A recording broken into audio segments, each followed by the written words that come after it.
In recent weeks, Thailand has made international headlines for all the wrong reasons. A Thai Airways cabin crew member was arrested in Melbourne for smuggling heroin. This has sparked renewed attention on Thailand as a transit country for drugs. So what is the Thai government actually doing to fix this persistent problem? Recent statistics from the United Nations Office on Drugs and Crime show that 2025 was another year during which drug seizures in East and Southeast Asia reached record highs. If we look at each category of drugs, the seizures of methamphetamine reached 349 tons, which is a 48% increase from the previous year.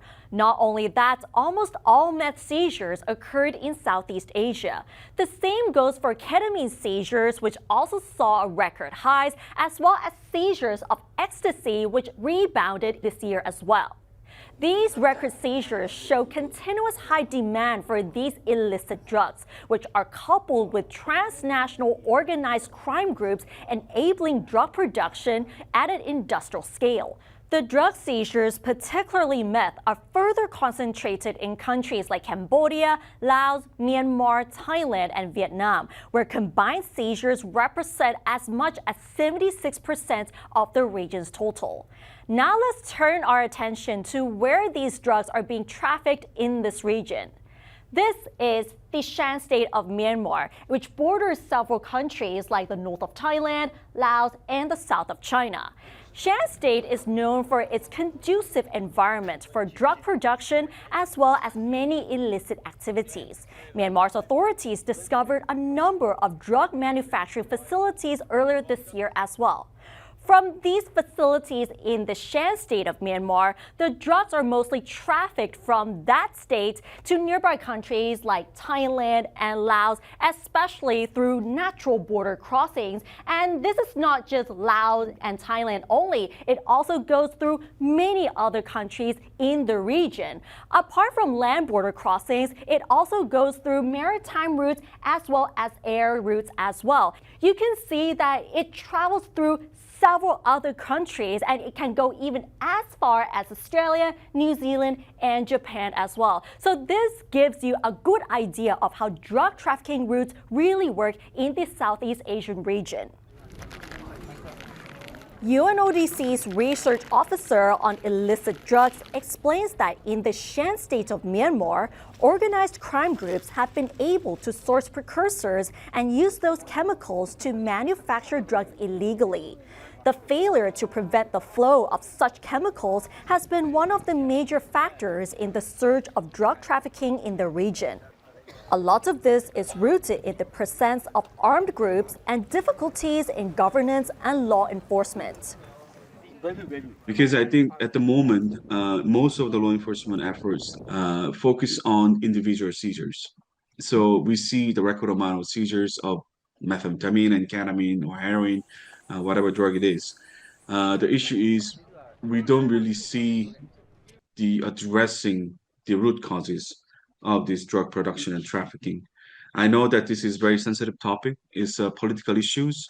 It is not just about law enforcement matters. It is about governance, rule of law, and political issues in part of the Shan state. Everybody knows it. However, it is difficult to address it because it is not just about, okay, one day these myriad armed groups suddenly decide not to engage in illicit activities, not to cooperate with organized crime groups who wants to use this Shan state for their operational base. That is why we've been highlighting the issue of chemicals, because that to us, it is kind of practical solution to reduce the supply of drugs. Looking specifically at Thailand, there is an upward trend in drug seizures, with the seizures of meth, crystal meth, and ecstasy seeing the biggest increases. And there is actually a similar trend across the region. But let's have a look at drug suppression efforts by Thai authorities during the past year, especially drug smuggling by air.